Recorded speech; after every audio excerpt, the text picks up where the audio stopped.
Good evening, Shakespeare students. Welcome to my living room and dining room. Uh, and I would like to speak to you briefly this evening as an introduction to Shakespeare's great tragic play, King Lear.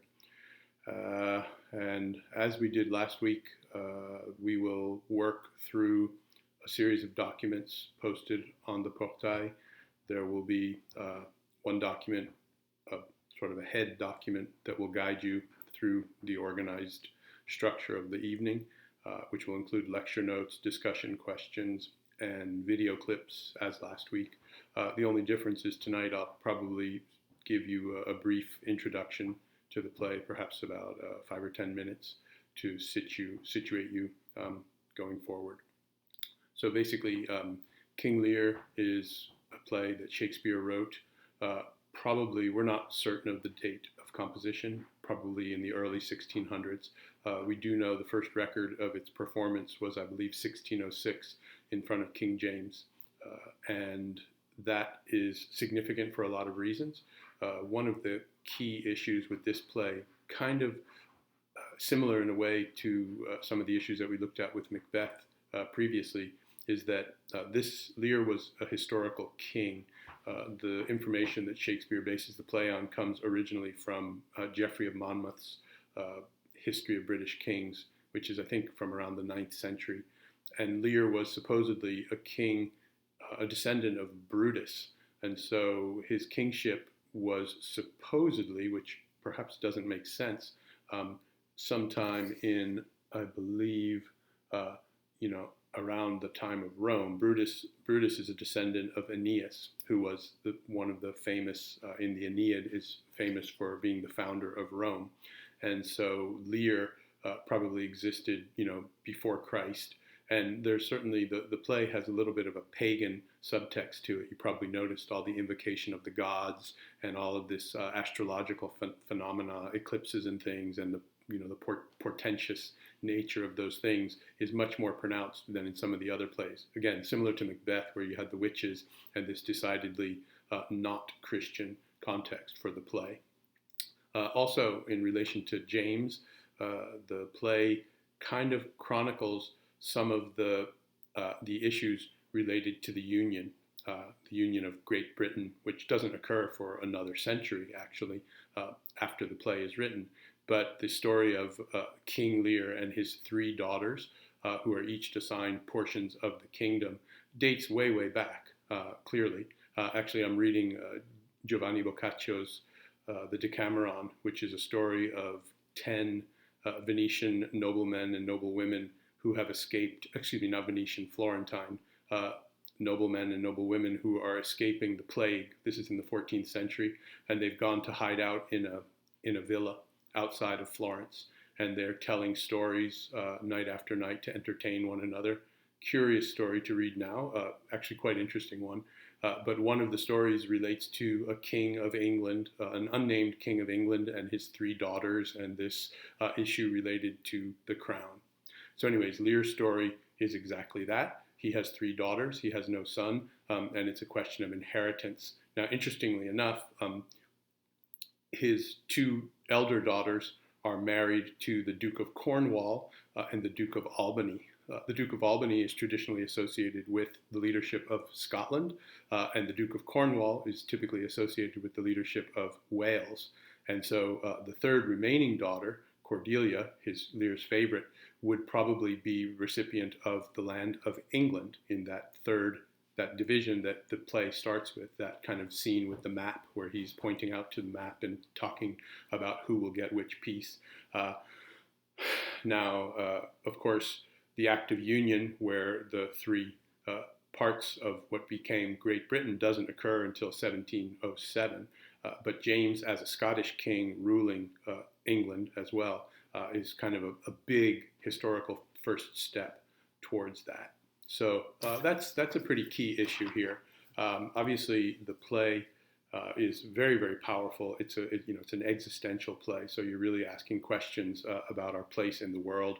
I don't know how you feel reading it at this particular moment, because if you're not asking questions about the meaning of life and what your place in the world is, certainly more so than you were, let's say, a month ago, that I would be very, very surprised, to say the least.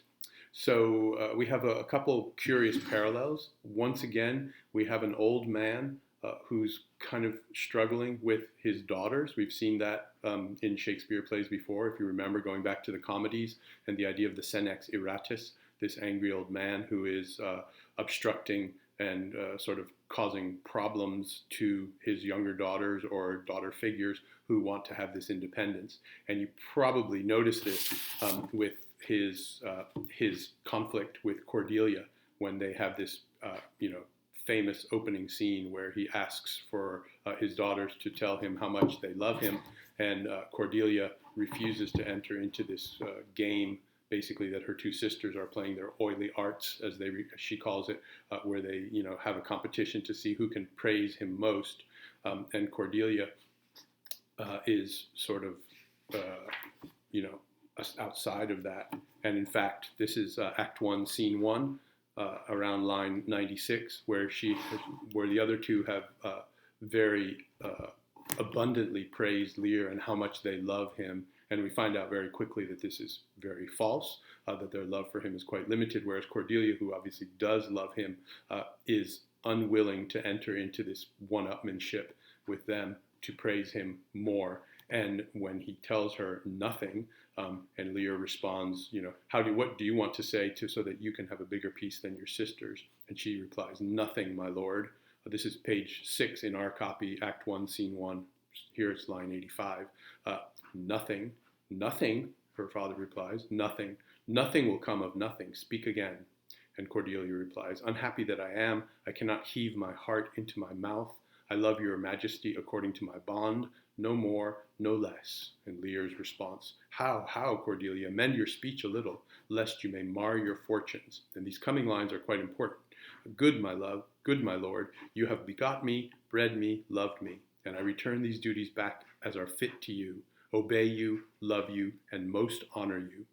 Why have my sisters husbands if they say they love you all? Happily, when I shall wed, that lord whose hand must take my plight shall carry half my love with him, half my care and duty.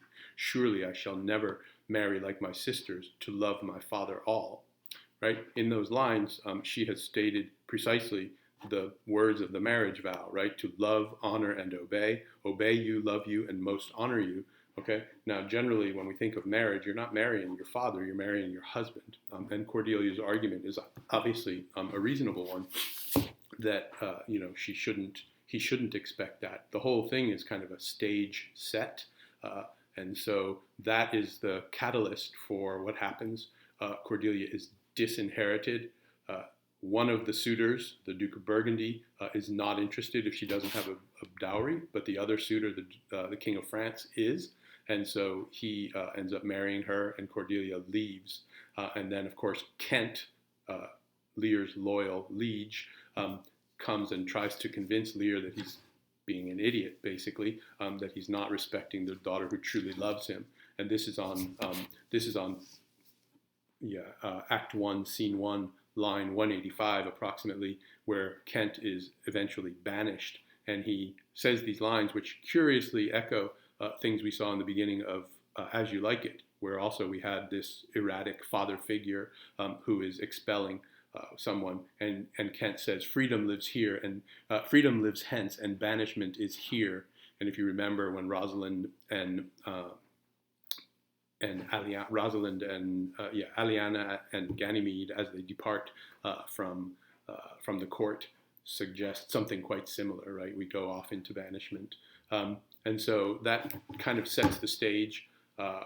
Then Lear imposes on his two daughters, and he finds very, very quickly that they are not, they cannot be taken at their word in what they feel for him and how they love him.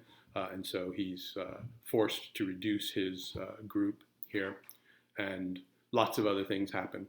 My video limit here is 10 minutes, and I'm closing in on it. So I'm going to pause this now, and I will direct you towards the documents in the portail to discuss what's going to happen. And if you have any questions, feel free to contact me via the forum. So have a good evening.